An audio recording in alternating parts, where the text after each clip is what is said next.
dear students, welcome to science class, and today in the science class we will learn about pressure exerted by gas.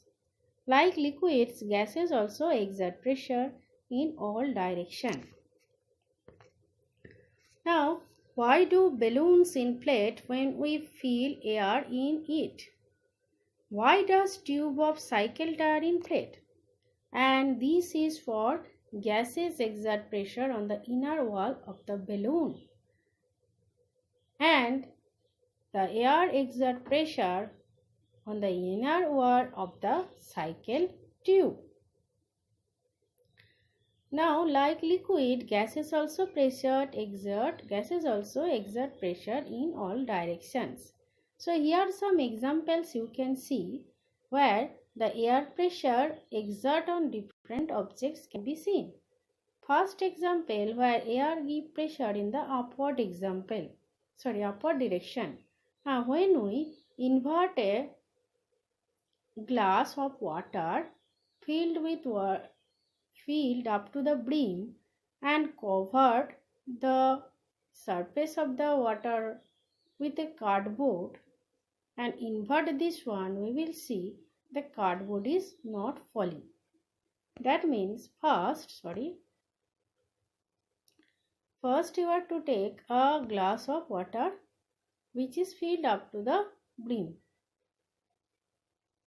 Then cover this one with a cardboard. Now invert the cardboard quickly by using your two hands. What will you see? The cardboard here is not falling because of the atmospheric pressure acting upward direction. So for this activity you are to keep in mind there should be no air bubble or gap between the cardboard and the glass water. Next experiment where air pressure give air pressure from sideward. For this you are to take a tin can with water. Now with the help of a burner boil the water and then close the mouth with a cap. Now when you close the mouth with a cap, inside the can there is a few portion covered by liquid water and the portion which is vacuum is covered by steam. Now when we pour cold water on the container, the vapor change into droplets. So inside the container the pressure become less and outside atmospheric pressure which is more squeeze the container. So due to the pressure difference inside and outside, it crushes the container. So this is the example where air give pressure from the side direction. Now what is air pressure? The blanket of air above the earth's surface is called atmosphere and the pressure exerted by the atmosphere is called atmospheric pressure. So here today's lesson will discuss about atmospheric pressure and its application. So now let us consider a column of air having cross-section area 1 meter square. And this very column of air exert force on 1 meter square. That means the weight of the air column or the force exerted by the air column on unit area is atmospheric pressure. Here the mass of this air column is taken near about 10 to the power 4 kg. So that means huge amount of air in 1 meter square are there which is exerting pressure on a particular area. Now atmospheric pressure increases with height and density of the air column. You know the formula, that is P is equal to HdG. That means as the height increases, the density of the air column also decreases. Now height increases from the ground level and decreases of the density and total product of the pressure, we will see that P also decreases. So, as we go above from the ground, air pressure decreases. The air pressure is maximum at the sea level. Atmospheric pressure is measured in Pascal, millibar, bar, torr. Sorry, here will be TORR. The atmospheric pressure at sea level is measured, that is 10132 Pascal or 1013.25 millibar. Now, as we go up, atmospheric pressure decreases. So, we are not crushed under such huge pressure because our inside body pressure is equal to the atmospheric pressure and balance.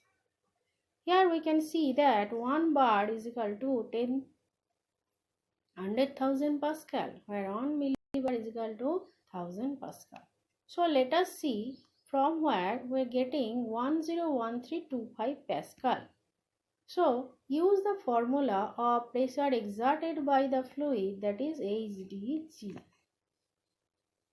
For this, we need the height of the, students, next we will discuss about this. So, air pressure or atmospheric pressure is measured by the simple barometer, which is invented by scientist Torricelli in 17th century. It consists of a long glass tube filled with mercury.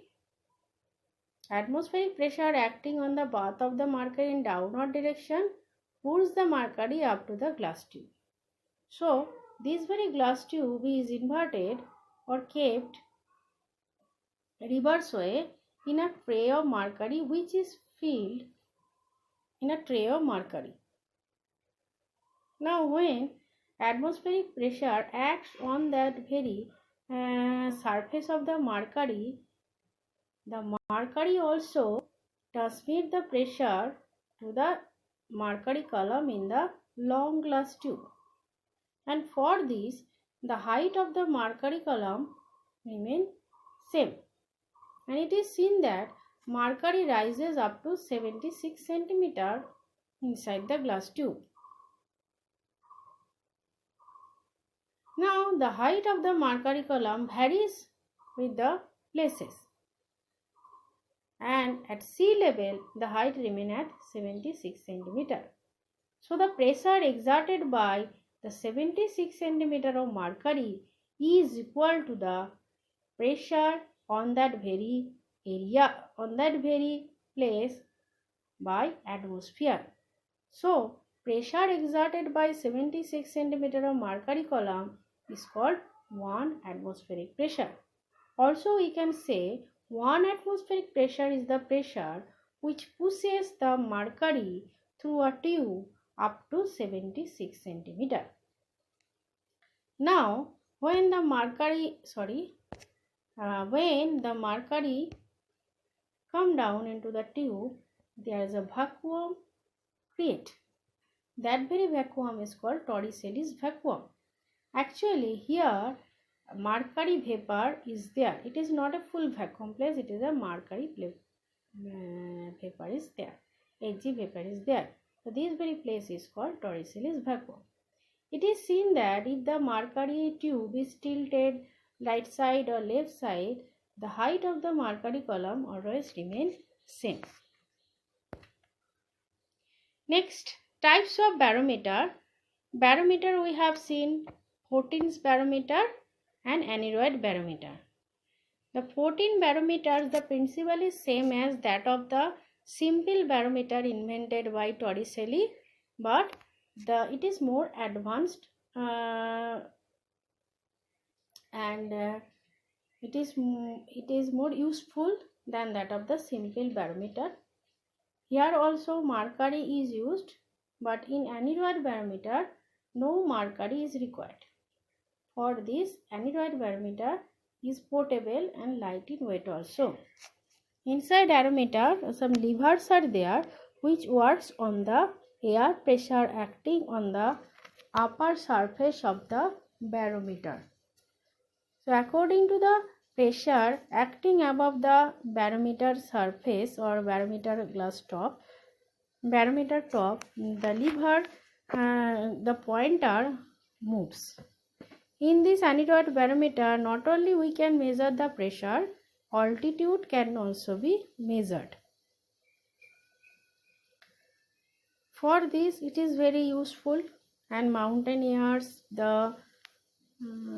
in aeroplanes, this type of barometers are used. Whereby 14 barometers we can see in the lab.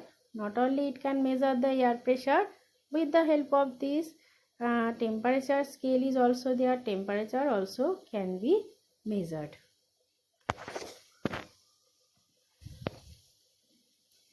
Next we will learn about Otto von Guerich's experiment done in 17th century, where he invented a air pump to create a partial vacuum, and he joined two hemispheres and extract air from it.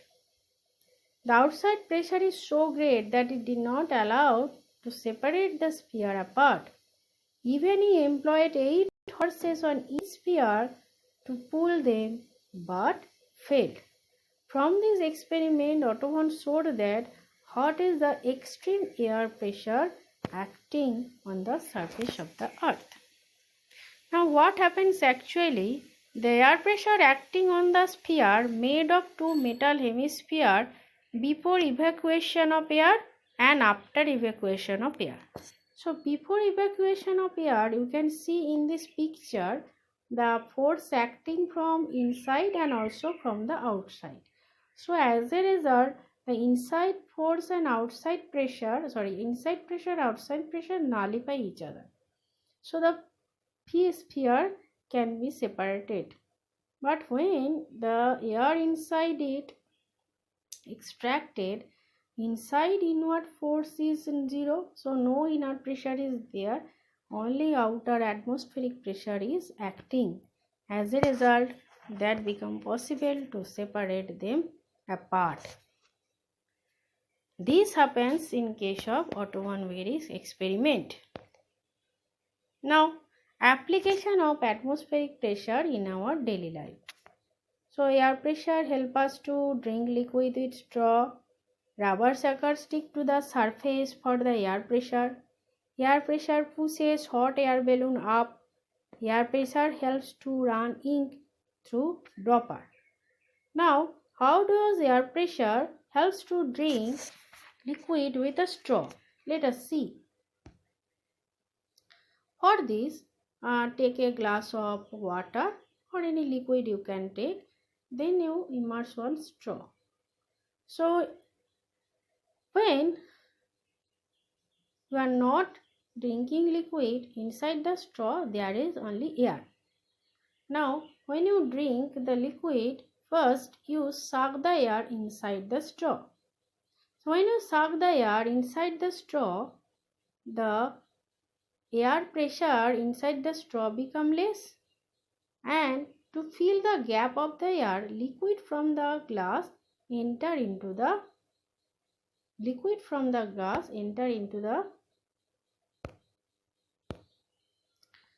straw. So which helps to run the liquid inside the straw? That is the atmospheric pressure acting on the glass water. So this atmospheric pressure pushes the liquid to run inside the straw, and when we suck, the liquid enter into our mouth. So here air pressure helps to drink with a straw. Rubber suckers stick to the surface for air pressure. Now rubber sucker, all of you have seen. This is a rubber sucker having one hook attached with it. Now when we press the rubber sucker with the wall very hardly, the air from inside come out. So when we do this one, the air comes out from inside the sucker. That means when we push this one hardly on the surface, the air comes out. Now inside the rubber sucker and the wall, a low pressure region created, and outside atmospheric pressure pulls the rubber sucker in such a great way that it is become very hard to pull it apart. Even enough force is required if in the gap there is no air. So, with the help of the atmospheric pressure, we can stick a rubber sucker into the surface. And you know, air pressure pushes hot air balloons up. That is also for the air pressure. Air pressure helps to run ink into the dropper. So what happens in case of dropper? When we immerse a dropper inside the liquid medicine, first we press this bulb of the dropper. When the bulb of the dropper is placed, the air from inside the bulb, a part of the air get outside. So here the low pressure region create. Now the air from the outside or the air pressure pushes the liquid to fill up the space. So high pressure region, from the high pressure region, liquid pushes into the low pressure region. So when there is a pressure difference, the liquid runs. So now when you again free the bulb or do not squeeze the bulb of the dropper, that very time the less air pressure region create and liquid enter into the dropper. So this is also for the atmospheric pressure.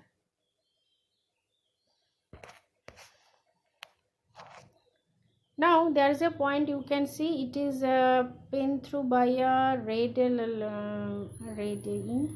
So it is not for the atmospheric pressure. Okay, lizard can move easily on the wall due to atmospheric pressure. No, it is not for the atmospheric pressure. Okay, so students, this is today's lesson, atmospheric pressure and its application. So we have learned automatic experiment, different types of barometer, simple barometer, the principle of simple barometer, atmospheric pressure, what is one atmospheric pressure. Now one more